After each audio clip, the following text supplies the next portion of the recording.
Hi friend, আজকে যে letter রাইটিংটা আলোচনা করব সেটা হচ্ছে বাড়িতে কম বেশি কারো না কারো কোনো না কোনো অনুষ্ঠান হয়ে থাকে এবং উক্ত অনুষ্ঠানের জন্য দেখা যায় যে বাড়িতে যে পরিমাণে হচ্ছে বিদ্যুতের প্রয়োজন তার থেকে অতিরিক্ত বিদ্যুতের প্রয়োজন হয়ে পড়ে এবং দেখা যায় ওই অতিরিক্ত বিদ্যুতের জন্য আমাদেরকে কী করতে হয়, ইলেকট্রিসিটি সাপ্লাই থেকে সেটা হচ্ছে পেয়ার করতে হয় যে অতিরিক্ত যে বিদ্যুৎটা আমাদের প্রয়োজন এবং সেই অতিরিক্ত বিদ্যুতের জন্য আমাদের এক্সট্রা পে করতে হয়। সেটা হচ্ছে গভর্নমেন্টের যে নর্মস আছে সেই নর্মস অনুযায়ী আমাদের এক্সট্রা পেমেন্টটা করতে হয় এবং সেই অতিরিক্ত বিদ্যুতের জন্য কীভাবে WBSEDSL এ অ্যাপ্লাই করতে হয় সেটা আজকে দেখাবো। সেই অ্যাপ্লাইটা হচ্ছে ২ ধরনের হয়ে থাকে। একটা হচ্ছে অনলাইন আর একটা হচ্ছে অফলাইন। যদি আমি অনলাইনে আবেদন করি সেটা হচ্ছে step by step easy process আছে। আর যদি অফলাইনে করি সেই অফলাইনে কীভাবে আবেদন করতে হয় সেটা বাংলায় একটা আ লেটার লেটার রাইটিং করেছি সেটা নিয়ে আলোচনা করব। যেমন ইলেকট্রিসিটি বোর্ডে আবেদন করতে গেলে প্রথমে WBSEDSL এর স্টেশন ম্যানেজার যিনি থাকেন তাকে আবেদন করতে হয়। স্টেশন ম্যানেজার বলতে হচ্ছে অ্যাসিস্ট্যান্ট ইঞ্জিনিয়ার থাকে।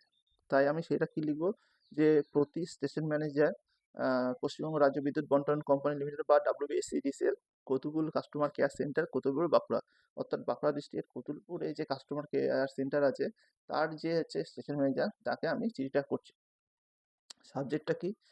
বাড়িতে অতিরিক্ত 6 কেভি বিদ্যুতের জন্য আবেদন। অর্থাৎ বাড়িতে যে অতিরিক্ত যে বিদ্যুৎটা যাবে লাগবে তার পরিমাণটা 6 কেভি। সেই 6 কেভিটা যে অ্যাকচুয়াল নয়, এটা আনুমানিক ধরে নেওয়া হয়েছে যে আমার অতিরিক্ত 6 কেভি লাগবে। এর জন্য এটাকে অ্যাজাম্পশন করে করা হয়েছে।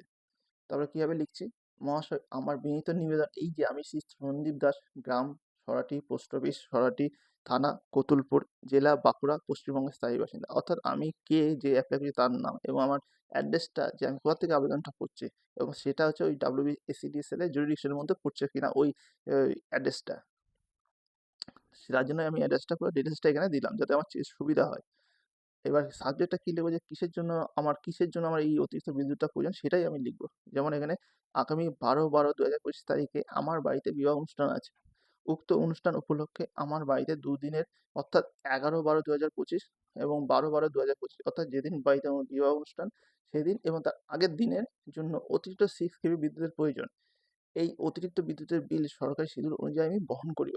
অর্থাৎ যে অতিরিক্ত বিদ্যুৎটা আমার প্রয়োজন সেটা আমি ধরে নিলাম আনুমানিক 6 কেভি ভোল্ট লাগবে এবং সেই অতিরিক্ত বিদ্যুতের জন্য যে গভর্নমেন্টের যে শিডিউল আছে বা যে নর্মস আছে সেই অনুযায়ী আমি এটাকে পেমেন্টটা করব। তার জন্য এখানে আমি লিখলাম যে এই অতিরিক্ত বিদ্যুতের বিল সরকারি শিডিউল অনুযায়ী আমি বহন করিব।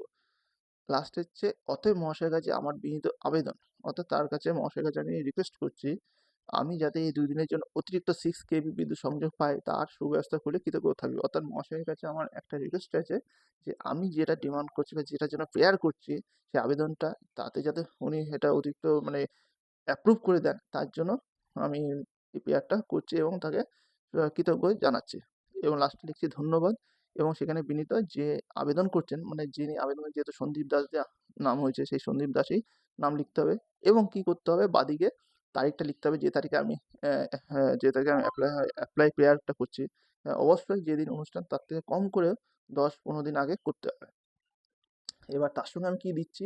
তার সঙ্গে আমি বৈদ্যুতিক মিটার কার্ডের জেরক্স কপি অর্থাৎ বৈদ্যুতিক মিটার কার্ডের জেরক্স কপি না দিলে ওখানে কনজিউমার আইডিটা জানা যাবে না। সেই কনজিউমার আইডিটা আমার লাগবে এবং তার ল্যাট লং দিয়ে ডিটেইলসটা জানতে হবে কোন পজিশনে বাড়িটা। তারপর লাগবে উক্ত ব্যক্তির আধার কার্ডের জেরক্স, ভোটার কার্ডের জেরক্স। এইগুলো জমা দিলে আশা করছি এটা হয়ে যাবে। এই ছিল আজকের চিঠিটা এবং এর হচ্ছে আবেদনপত্রটা পুরোটা প্রথম থেকে দেখা যাক আবার। ধন্যবাদ।